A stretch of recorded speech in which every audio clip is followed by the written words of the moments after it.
Next topic लिखो आप लोग, एडजॉइंट, जिसका एक और नाम है एडजुगेट, एडजुगेट ऑफ अ मैट्रिक्स, एडजॉइंट या फिर एडजुगेट ऑफ अ मैट्रिक्स। ठीक है, इसमें लिखो suppose capital A is equal to A I J M cross N. क्या लिखा हुआ है इसमें आ रहा है, एक मैट्रिक्स को मैंने कॉम्पैक्ट फॉर्म में लिखा हुआ है। ठीक है, is a matrix then adjoint of matrix A denoted by ADJA is a matrix such that adjoint A is equal to capital A I J M cross N और इसका transpose, where capital A I J क्या होता है, cofactors होते ही है। समझ आई बात, cofactors of small A I जे। अभी देखो बोला क्या है,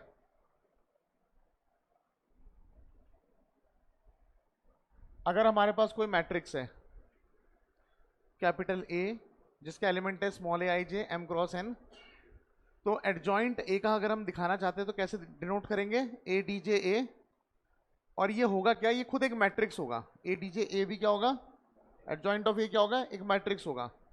किस चीज का मैट्रिक्स होगा, कोफैक्टर्स के मैट्रिक्स का ट्रांसपोज। समझ आ गई बात, एक एग्जांपल से समझते हैं। जैसे मान लो एक मैट्रिक्स दे रखा है कैपिटल ए, इसके एलिमेंट है 1 2 3 4। समझ आ गई बात, मुझे इसका एडजॉइंट निकालना है। ठीक है ना, तो एडजॉइंट कैसे निकालेंगे, एडजॉइंट निकालने के लिए पहले आप इन सभी के कोफैक्टर्स निकालो। तो कोफैक्टर्स क्या क्या आएंगे बताओ, कैपिटल ए 1 1, कैसे निकालते cofactor, first row first column hide कर देंगे, जो भी बच जाएगा उसका डिटरमिनेंट ले लेंगे। तो डिटरमिनेंट ऑफ 4 क्या हो जाएगा, 4 ही हो जाएगा। साइन का भी ध्यान रखना है, इन दोनों को ऐड करके जब इवन आता है, ठीक है, तो वही साइन लेना है जो आ रहा है।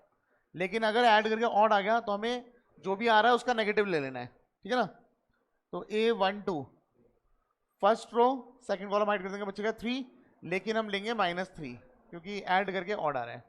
ठीक है, पोजीशन को ऐड कर रहे हो, कितना आ रहा है ऑड। फिर है A21, पोजीशन को ऐड करके क्या आ रहा है, ऑड आ रहा है, तो जो भी आएगा उसका नेगेटिव ले लेंगे। ठीक है, तो -2 ले लेंगे, बिल्कुल सही। और A22 क्या हो जाएगा, second row second column hide कर देंगे, बचेगा 1। तो मेरे ख्याल से कोफैक्टर्स तो मिल गए हैं। अच्छा, कोफैक्टर्स को मैं कैसे लिखता हूँ, वैसे ही लिखता हूँ जैसे एलिमेंट्स लिख करके 2 by 2 में लिख करके वैसे ही मैं लिखता हूँ, लेकिन ऐसा कोई जरूरी नहीं, आप कैसे भी लिख सकते हो। ठीक है ना, थोड़ा देखने में मेरे को आसानी होती है। तो A D J of A, adjoint of A क्या आएगा, ये जो भी कोफैक्टर्स आए हैं यानी 4 -3 -2 1, इसका ट्रांसपोज, ये हो जाएगा एडजॉइंट ऑफ ए। हो जाएगा 4 -3 इधर जाएगा, फिर -2 आएगा, फिर आएगा 1। अच्छा, 2 by 2 का ना आप याद भी कर लो। 2 by 2 का कैसे करोगे, देखो अगर कोई भी मैट्रिक्स देगा, let's say capital B, A11 A12 A13 A21 A22, तो तुम्हें करना क्या है, इनको तो आपस में इंटरचेंज करना है, एलिमेंट्स को इंटरचेंज करना है। 2 by 2 का डायरेक्ट निकाल सकते हो, इंटरचेंज द एलिमेंट्स, और उसके बाद इनका क्या करना है, खाली साइन चेंज करना है, साइन चेंज। तो 2 by 2 को बहुत जल्दी से मिल जाएगा। जैसे इसी एग्जाम्पल को अगर हम कंपेयर करें, कैपिटल ए कितना था हमारे पास, 1 2 3 4, मैंने क्या बताया, मेन डायगोनल एलिमेंट्स क्या होंगे, आपस में इंटरचेंज होंगे। तो एडजॉइंट ऑफ ए क्या हो जाएगा, इधर 4 आ जाएगा, इधर 1 आ जाएगा, और इनके खाली साइन चेंज होंगे, यानी -2 -3। ये आ रहा था आंसर। 2 by 2 में ये शॉर्टकट लगा सकते हैं। ठीक है ना, लेकिन 3 by 3 को करना है, 3 by 3 कर लोगे। ठीक है, देखो कोई मैट्रिक्स दे देते, लेट से मैंने दे दिया सी। ठीक है, इसमें मैंने दे दिया 1 2 3 4 5 -1 -2 0 और लेट से -6 ये दे दिया मैंने। मुझे क्या निकालना है? एडजॉइंट निकालना है। पहले सारे कोफैक्टर्स निकालेंगे, इसमें शॉर्ट ट्रिक काम नहीं करेगी, ठीक है। इसकी दूसरी शॉर्ट ट्रिक है लेकिन करने की जरूरत नहीं है, डायरेक्ट करो आप लोग, ठीक है। तो क्या करेंगे, पहले कोफैक्टर्स निकालते हैं। क्या हो जाएगा कोफैक्टर बताओ? अच्छा, आप इसका नाम कैपिटल A11 से कोई दिक्कत नहीं है, इसको और इसको हाइड कर देंगे, इसका डिटरमिनेंट लेंगे, हाँ है ना। तो जाएगा -30, बीच में आएगा -0, लेकिन 0 से कोई फर्क नहीं पड़ेगा, तो -30 ही रहेगा। क्लियर है? फिर है A22 क्या हो जाएगा, सॉरी A12 क्या हो जाएगा?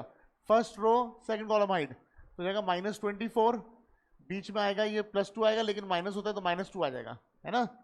तो -24 -2 -26 हो जाएगा, हाँ है ना। लेकिन एक माइनस पहले से भी है क्योंकि इनकी पोजीशन ऑड है, तो +26, ठीक है ना। A13 first row third column, ये हो जाएगा 0, बीच में आएगा माइनस और ये जाएगा -10, तो +10 हो जाएगा। क्लियर है? फिर है A21 का मतलब second row first column hide कर दोगे, बचेगा -12 और ये बचेगा 0, तो -12 का +12 हो जाएगा क्योंकि ऑड पोजीशन है, ठीक है। A22 क्या हो जाएगा? Second row second column hide कर देंगे, -6, बीच में एक और माइनस आएगा तो हो जाएगा +6, 0 हो जाएगा। फिर आएगा A23 सेकंड रो और ये हाइड कर देंगे तो आएगा 0 और बीच में जाएगा +4, है ना। लेकिन आएगा -4 क्योंकि पोजीशन क्या है? ऑड है। फिर आएगा A31 यानी third row first column hide कर देंगे, बचेगा -2 -15, ठीक है, तो -17 हो जाएगा, है ना। फिर आएगा A32 यानी थर्ड रो सेकंड कॉलम, ये आएगा -1 और -12 यानी कि -13, लेकिन हो जाएगा +13, समझ आ गई बात। फिर है A33 third row third column hide कर देंगे, तो क्या बचेगा बताओ? 5 और -8 -3 बचेगा ना, -3 आ गया ये, ठीक है। अब हमें एडजॉइंट निकालना था, तो एडजॉइंट ऑफ C, जितने भी कोफैक्टर्स आ गए उसके मैट्रिक्स का ट्रांसपोज,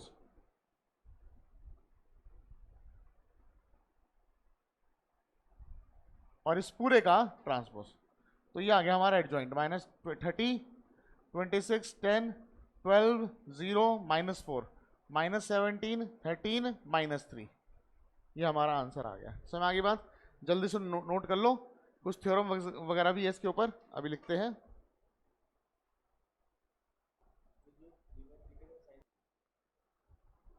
अच्छा, आप ये बोल रहे हो साइन चेंज में हम पहले कर रहे हैं, हाँ हाँ जी, सबको इतनी बात समझ आ गई। चलो अब एक थ्योरम लिखते हैं इसके लिए। थ्योरम नंबर 1,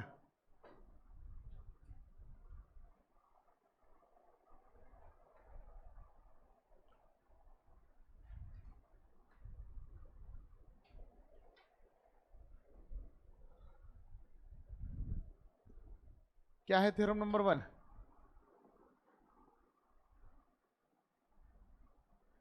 एडजॉइंट ए को अगर आप ए से मल्टीप्लाई करो या फिर ए को एडजॉइंट ए से मल्टीप्लाई करो, दोनों बराबर रहेंगे। पहली बात तो एडजॉइंट ए क्या है? मैट्रिक्स है। ए क्या है? मैट्रिक्स है, ठीक है।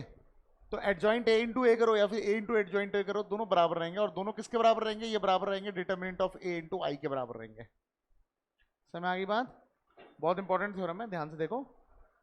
Determinant of adjoint A multiply by A is equal to A into adjoint A is equal to determinant A into I. अब ये हुआ कैसे, इसका मैं प्रूफ बता देता हूं आप लोगों को, ठीक है। प्रूफ भी क्या, एक वेरिफिकेशन ही समझ लो आप। जैसे मैंने एक मैट्रिक्स ले लिया कैपिटल ए, इसमें एलिमेंट है A11 A12 A13 A21 A22 A23, है ना।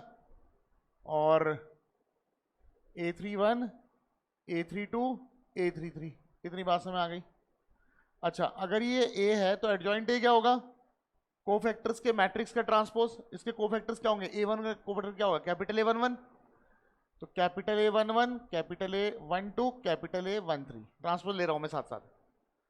फिर क्या आएगा? ये capital A21 capital A22 capital A23, फिर capital A31 capital A32 capital A33, ठीक है। अभी मैंने 3/3 का जनरलाइजेशन लिया है। अगर 4/4, 5/4, 5/5, 6/6 कैसे हो, n बाय n होगा, इसी को आगे एक्सटेंड कर देंगे। समझ में आ गई बात? अब हम क्या करने वाले हैं, a मल्टीप्लाई बाय एडजॉइंट ए करके देखते हैं क्या आता है।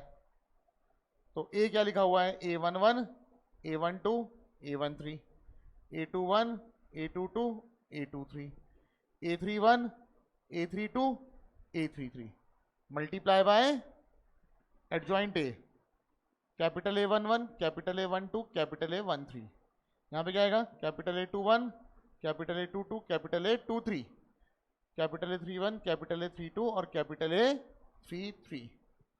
अच्छा, मल्टीप्लाई करना आता है आप लोगों को, ठीक है। पहले ये वाला रो मल्टीप्लाई होगा इस वाले कॉलम से, फिर यही वाला रो मल्टीप्लाई होगा अगले वाले कॉलम से, फिर यही वाला रो मल्टीप्लाई होगा अगले वाले कॉलम से। समझ आ गई बात? और बीच में जब तक रो और कॉलम खत्म ना हो जाए, पहला रो और पहला कॉलम जब तक खत्म ना हो जाए, तब तक बीच में प्लस प्लस चलता रहेगा, पता है ना। तो स्मॉल a11 को इससे मल्टीप्लाई करो, तो आएगा स्मॉल a11 कैपिटल A11, सही है। फिर आएगा plus small a12 capital A12, सही है, plus A13 multiply by capital A13। इतनी बात समझ आ गई। मेरा रो खत्म, कॉलम खत्म, बीच में प्लस प्लस भी अब नहीं लिखेंगे। अब अगले मतलब इस रो को हम सेकंड वाले कॉलम से मल्टीप्लाई करेंगे, तो सेकंड कॉलम बनना शुरू हो जाएगा। तो A11 multiply by A21 plus A12 multiply by A22, सही है। फिर plus A13 capital A23, A13 capital A23, खत्म। ये वाला रो और ये वाला कॉलम भी खत्म। अब अगले वाले कॉलम से मल्टीप्लाई कर देंगे, नया कॉलम बनना शुरू हो जाएगा। तो A11 capital A31, A11 capital A31 plus A12 capital A12 capital A32 plus A13 capital A13 capital A33। बताओ बात समझ आ गई? अब सेकंड वाले को मल्टीप्लाई करो इससे, तो क्या आएगा बताओ, A21 capital A11, A22 capital A12, A23 capital A13, यही आ रहा ना, चेक करो, ठीक है। फिर दूसरे वाले से मल्टीप्लाई करेंगे, तो क्या आएगा, A21 capital A21 plus A22 capital A22 plus A23 capital A23। फिर लास्ट वाले से मल्टीप्लाई करेंगे, तो क्या आएगा, A21 capital A31 plus A22 capital A32 plus A23 capital A33। अब लास्ट वाले से मल्टीप्लाई करते हैं, A31 capital A11 plus A32 capital A12 plus A33 capital A13। फिर आएगा A31 capital A21 plus A32 capital A22 plus A33 capital A23। फिर आएगा A31 capital A31 plus A32 capital A32 plus A33 capital A33। समझ आ गई बात? अब आप एक प्रॉपर्टी याद करो, जब मैंने माइनर और कोफैक्टर पढ़ाया था, मैंने आपको एक बात बताई थी। मैंने कहा जब हम एलिमेंट को उसी के मतलब अगर हम एलिमेंट को उसी के रो के कोफैक्टर से मल्टीप्लाई करें और ऐड करें तो वो डिटर्मिनेंट होता है, याद है? तो ये क्या हो जाएगा, ये हो जाएगा डिटर्मिनेंट ऑफ ए। भाई मैट्रिक्स ए ही तो मैट्रिक्स ए के एलिमेंट है, मैट्रिक्स ए के ही कोफैक्टर्स का ट्रांसपोज लिया है हमने, है ना। तो ये क्या हो जाएगा, डिटर्मिनेंट ऑफ ए। अच्छा, अगर हम किसी रो को और किसी रो के कोफैक्टर के साथ मल्टीप्लाई करके ऐड करें तो जीरो आता है, ये भी जीरो आ जाएगा, जीरो। ये हो जाएगा डिटर्मिनेंट ऑफ ए, ये हो जाएगा जीरो। देखो सिर्फ यही तो सेम हो रहे हैं, फिर डायगोनली सेम हो रहे हैं, इधर भी डिटर्मिनेंट है और ये जीरो और ये जीरो, सब में से कॉमन क्या आ गया, डिटर्मिनेंट ए। अंदर क्या बचेगा, 1 0 0 0 1 0 0 0 0, तो बचेगा आई। तो यही तो प्रूव करना था, एडजॉइंट ए इंटू ए कर लो या ए इंटू एडजॉइंट ए कर लो, ये पूरा किसके इक्वल आ रहा है, डिटर्मिनेंट ऑफ ए इंटू आई के इक्वल आ रहा है। इंपॉर्टेंट है ये, ठीक है ना। समझ आ गई बात? कोई दिक्कत तो नहीं, ठीक है। थ्योरम 2 लिखेंगे, लेकिन इससे पहले आपको पता होना चाहिए सिंगुलर मैट्रिक्स क्या होता है। सिंगुलर मैट्रिक्स के ऊपर भी लिख लेना क्या होता है singular matrix. A square matrix, let's say capital A, a square matrix capital A, matrix का नाम क्या है, capital A, is called singular, is called singular if determinant of A is equal to 0। समझ आ गई बात? किसी भी मैट्रिक्स को सिंगुलर मैट्रिक्स का दर्जा कब प्राप्त होगा, जब उसका डिटर्मिनेंट क्या होगा, 0। और ऑब्वियस सी बात है, डिटर्मिनेंट निकालने के लिए उसका स्क्वायर मैट्रिक्स होना जरूरी है, वरना डिटर्मिनेंट नहीं निकाल सकते। What is determinant? Determinant is a number associated to a square matrix, ठीक है जी। फिर है non singular matrix. What do you understand by non singular matrix? A square matrix capital ए, ठीक है, मैंने इसको ऐसे हाईलाइट करने के लिए ऐसे स्क्वायर में मार्क किया है, इज कॉल्ड नॉन सिंगुलर। इसे नॉन सिंगुलर तब कहा जाएगा if determinant of A is not equal to 0। बताओ जी, इतनी बात समझ आ गई? ठीक है, नेक्स्ट थ्योरम जो है थ्योरम नंबर 2। थ्योरम नंबर 2 कहता है if capital A and capital B are non singular matrices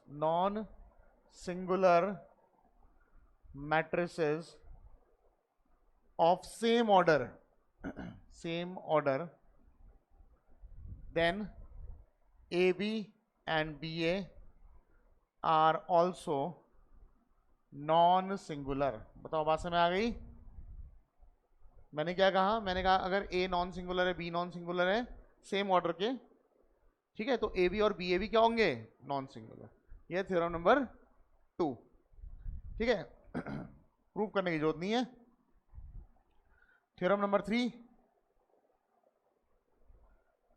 determinant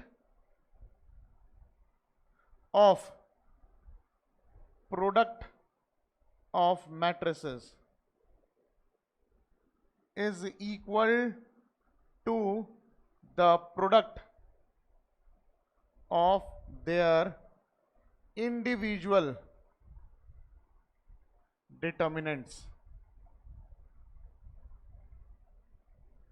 क्या मतलब है? दैट इज, क्या मतलब है इसका? मैंने क्या लिखा है? डिटर्मिनेंट किसका? प्रोडक्ट ऑफ मैट्रिसेस का। तो लेट से ए और बी दो मैट्रिसेस है, सेम ऑर्डर के, सेम ऑर्डर का, मैं लिखना भूल गया, लिख लेना आप लोग, ठीक है। दैट इज, मैंने क्या लिखा है? Determinant of the product of matrices. तो प्रोडक्ट ऑफ मैट्रिसेस ए और बी प्रोडक्ट हो गया, ए बी प्रोडक्ट हो गया, इसका जो डिटरमिनेंट है ये किसके बराबर होगा? Is equal to the product of their individual determinants, यानी डिटरमिनेंट ऑफ ए और डिटरमिनेंट ऑफ बी के प्रोडक्ट के बराबर होगा। समझ आई बात? Determinant of A B is equal to determinant of A into determinant of B, ठीक है। नोट कर लो। इस पे अभी एक और थ्योरम भी है, वो देखते हैं। हो गया? चलो नेक्स्ट थ्योरम। अच्छा, नेक्स्ट थ्योरम जाएंगे उससे पहले ना थ्योरम नंबर 3 को और थ्योरम नंबर 1 को जरा कंबाइन करते हैं, देखते क्या रिजल्ट आता है। Theorem number 1 and theorem number 3 को कंबाइन करते हैं, देखते क्या रिजल्ट आ रहा है। देखो जी, एक बात हमें पता है, वी नो दैट, क्या पता है हमें? एक तो मुझे ये पता है a multiply by adjoint a is equal to determinant a into I, ये पता है हमें। दिस इंप्लाइज दैट ये एक मैट्रिक्स है, ये भी एक मैट्रिक्स होता है, मैंने बताया था अभी थोड़ी देर पहले। अगर मैं पूरे का डिटर्मिनेंट ले लूं, determinant of a multiply by adjoint a, तो इस थ्योरम के अकॉर्डिंग मैंने पूरे का डिटरमिनेंट ले रखा है, तो थ्योरम के अकॉर्डिंग मैं इसका डिटरमिनेंट अलग कर सकता हूँ, हाँ है ना। तो जाएगा determinant of A multiply by determinant of adjoint ए। सही बात है, ठीक है। इसको मैं अगले स्टेप में ब्रेक करूंगा। तो अगर मैं इसका डिटरमिनेंट ले रहा हूं दोनों तरफ, तो इसका भी डिटरमिनेंट लेना पड़ेगा, क्योंकि दोनों बराबर है। इसका डिटरमिनेंट ले रहा हूं तो इसका भी लेना पड़ेगा, हाँ है ना। तो जाएगा determinant of A multiply by I, सही है। दिस इंप्लाइज दैट, इसमें लगा सकता हूं property determinant of A multiply by determinant of adjoint A. कौन सा वाला थ्योरम लगाया है इसमें? Theorem number 3, determinant of A determinant of B, B की जगह पे एडजॉइंट ए है। अच्छा, इसको कैसे सॉल्व करूंगा बताओ? What is determinant A? Number होता है। और एक प्रॉपर्टी पहले पढ़ाई थी, डिटरमिनेंट ऑफ के ए, प्रॉपर्टी ऑफ डिटरमिनेंट पढ़ाई थी मैंने कहा था बहुत इंपॉर्टेंट है ये। तो ये होता है k की power n determinant of A, हाँ है ना, where n is the order of the matrix.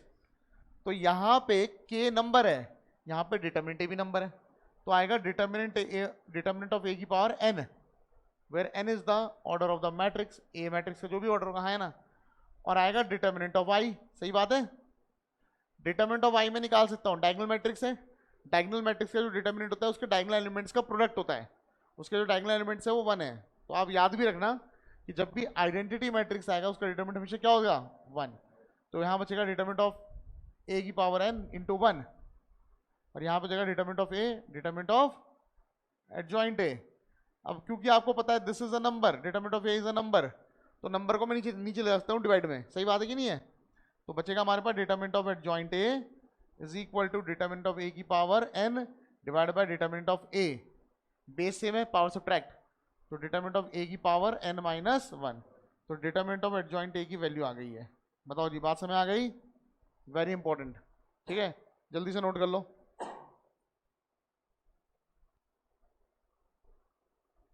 चलो जी, देखो नेक्स्ट टॉपिक क्या है, थ्योरम 4 है ये थ्योरम क्या कहता है, लिखो, if A is any invertible matrix, invertible matrix, ठीक है, ऑब्वियसली बात है, स्क्वायर मैट्रिक्स होता है ये। If A is any invertible matrix then A is non singular. अगर ए कोई इनवर्टिबल मैट्रिक्स हुआ तो ये क्या होगा, नॉन सिंगुलर। अब मैं तुम्हें इनवर्टिबल मैट्रिक्स क्या होता है ये याद दिला देता हूँ। मैंने आपको पहले पढ़ाया था आपको inverse of a matrix. Inverse of a matrix मैंने ये बताया था कि अगर कोई मैट्रिक्स ए है वो इनवर्टिबल है, then there exist another square matrix capital B of same order such that A B is equal to B A is equal to I. बाद में मैंने कहा था we can replace B by A inverse, क्योंकि B को हम A inverse भी बोलते हैं। समझ में आ गई बात? बताओ जी, बात समझ आ गई? अभी इनवर्टिबल का मतलब क्या है ये तो मैंने पहले बता रखा है, ठीक है, मैंने इनवर्स ऑफ मैट्रिक्स का मतलब ये तो पहले बता रखा है। पर इनवर्टिबल यानी मैट्रिक्स का इनवर्स तभी निकल पाएगा जब वो क्या होंगे, नॉन सिंगुलर होंगे। ये थ्योरम कहता है नॉन सिंगुलर मतलब उस मैट्रिक्स का जो डिटरमिनेंट है वो क्या आना चाहिए, नॉट इक्वल टू 0 आना चाहिए। समझ आ गई बात? तो ये पहले इस थ्योरम में ये कहा गया है, ठीक है। तो इसका प्रूफ देखते हैं हम लोग। पहले तो आप मुझे बताओ a multiply by adjoint a। अच्छा चलो चलो पहले ये बात करते हैं। Suppose capital A is invertible matrix, मान के चल रहे हैं कैपिटल A क्या है, इनवर्टिबल मैट्रिक्स है। बताओ बात समझ आ गई? ठीक है, let capital B be its inverse. भाई अगर ये इनवर्टिबल है तो कोई ना कोई इनवर्स तो एग्जिस्ट करेगा। तो मैंने क्या मान लिया, capital B। This implies that A B is equal to I. भाई यही तो होता है, अगर बी ए का इनवर्स है तो A B is equal to क्या होगा, I. B A is equal to क्या होगा, आई। अब इसमें लगा रहा हूं मैं थ्योरम नंबर 3। थ्योरम नंबर 3 क्या कहता है, determinant of the product of the matrices is equal to their individual determinant, is equal to the product of their individual determinant. ये दोनों बराबर है तो इन दोनों के डिटर्मिनेंट बराबर होंगे, हाँ या ना। अब लगा रहा हूं इसमें theorem number 3, determinant of A multiply by determinant of B, और डिटर्मिनेंट ऑफ आई क्या हो गया, 1। समझ आ गई बात? अब एक बात समझो, ये एक नंबर है, ये एक नंबर है, determinant of a matrix is a number, हाँ या ना। दो नंबरों को मल्टीप्लाई करके 1 आ रहा है, इसका मतलब तय है इन दोनों को मल्टीप्लाई करके 0 नहीं आ रहा है। समझ में आ गई बात? 1 आ रहा है तो 0 तो नहीं आ रहा ना मल्टीप्लाई करके। दिस इंप्लाइज दैट अगर इन दोनों का प्रोडक्ट 0 नहीं आ रहा है तो इन दोनों में से कोई भी 0 नहीं हो सकता। समझ में आ गई बात? This implies that determinant of A is not equal to 0 and determinant of B is not equal to 0। भाई क्योंकि अगर दोनों में से कोई भी 0 हो गया, डिटर्मिनेंट ऑफ A में से भी, डिटर्मिनेंट ऑफ A या डिटर्मिनेंट ऑफ B में से कोई भी 0 हो गया तो determinant of A into determinant of B 0 आ जाएगा, जबकि 0 नहीं आ रहा है। समझ में आ गई बात सबको? तो इससे क्या साबित हुआ, this implies that A is non singular. A क्या हो गया, नॉन सिंगुलर। अब कैसे हुआ नॉन सिंगुलर, दोबारा से देख लो। ऑब्वियसली बात है, अगर ए का इनवर्स एग्जिस्ट कर रहा है तभी तो बी आ रहा है साथ में, तब ए बी मल्टीप्लाई क्या आएगा, आई आएगा। तो हमने इसको आगे बढ़ाते बढ़ाते बढ़ाते ये देखा determinant of A determinant of B not equal to 0 आ रहा है, इसका मतलब डिटरमिनेंट ऑफ ए 0 नहीं आ रहा है। समझ आ गई बात? और ये पूरी कंडीशन यहाँ से शुरुआत हुई है, इसका मतलब ए का इनवर्स बी था और जब ए का इनवर्स बी था उस टाइम पे डिटरमिनेंट ऑफ ए क्या आ रहा है, नॉट इक्वल टू 0, इसका मतलब ए इज नॉन सिंगुलर। इतनी बात समझ आ गई। अभी ये तो मैंने साबित कर दिया, ये तो मैंने साबित कर दिया कि अगर ए इन्वर्टिबल है तो वो नॉन सिंगुलर है, ये साबित हो गया। पर ए का इनवर्स है क्या, ये भी देखना है। ठीक है, नाउ हमें थ्योरम नंबर 1 कहता है A multiply by adjoint A या फिर adjoint A multiply by A is equal to determinant of A into I होता है। बताओ हाँ या ना। Determinant of A is a number, पूरे को मैं डिटरमिनेंट ए से डिवाइड कर रहा हूं।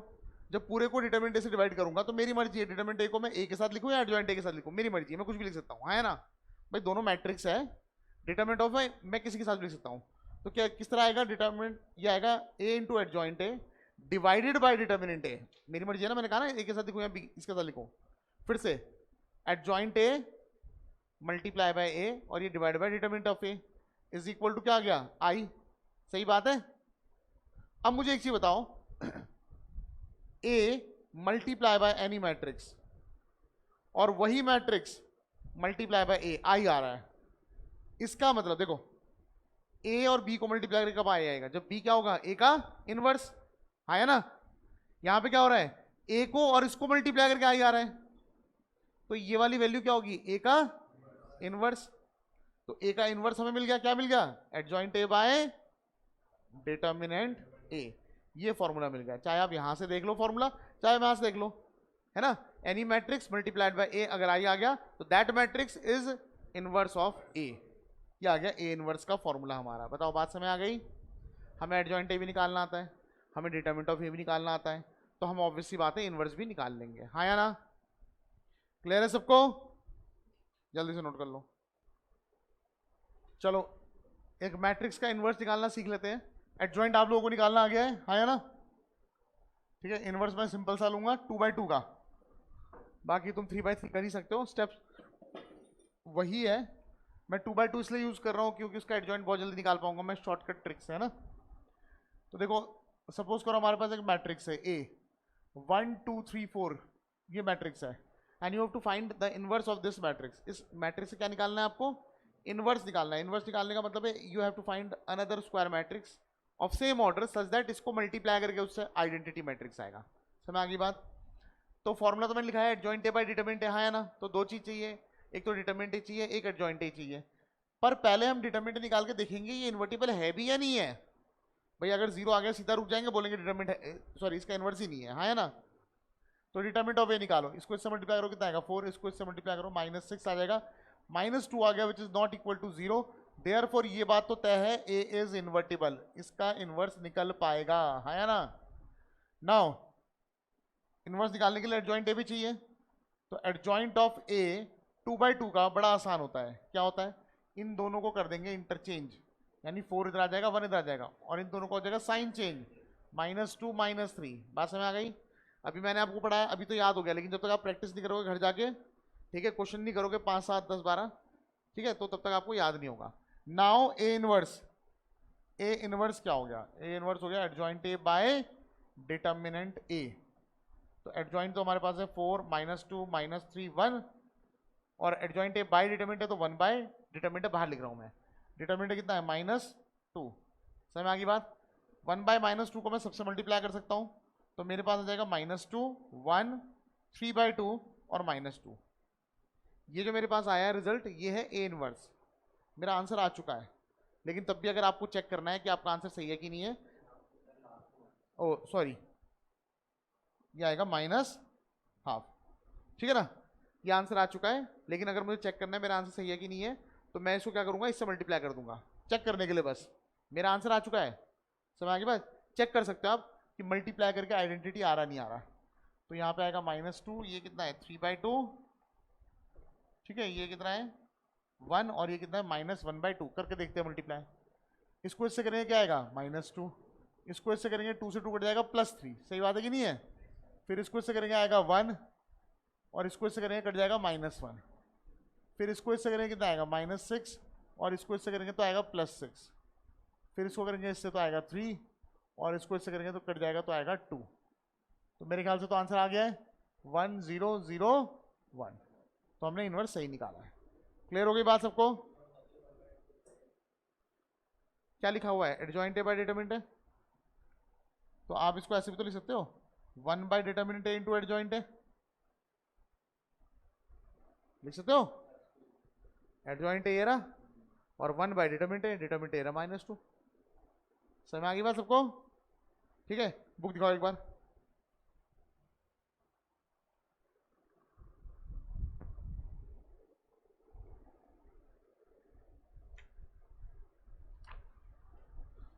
आप लोगों को आज जो एक्सरसाइज करनी है, ठीक है, पुरानी बुक है ना, पुरानी बुक के अकॉर्डिंग एक्सरसाइज 4.5, एक्सरसाइज 4.5, इसमें से एक आध क्वेश्चन मैं कल आपसे डिस्कस करूंगा, ठीक है, बाकी आप लोग खत्म करोगे, ठीक है ना।